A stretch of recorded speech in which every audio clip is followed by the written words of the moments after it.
Think there are a lot of people who stay in church because they're scared of death. And that's also no shade because at one point that was me too. I was so terrified of dying that I wanted Jesus to come back so we can get the show on the road with the whole kingdom business and that I wouldn't have to go through the process of death and dying.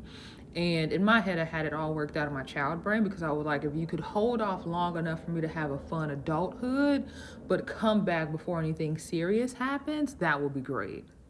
And so I genuinely find it to be fascinating when I have conversations with people and we talk about that when it comes to them being very devout in the faith that they choose to practice, how much of a motivator that is. Like I know people who are so overwhelmed and saddened by the idea that one day they would lose their parents, and they talked about being very committed because they were like, I don't want to have to experience that, and who does?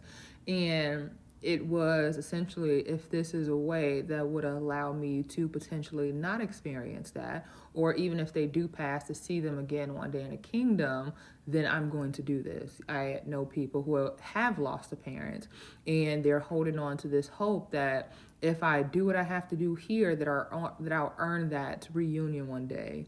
And it's just very fascinating to sit with. And this is why I have an appreciation for hoodoo, even though I don't practice hoodoo, because I do like this idea that I can connect with my ancestors and the people before me without me having to wait for a death or for someone to potentially honor me with this kingdom.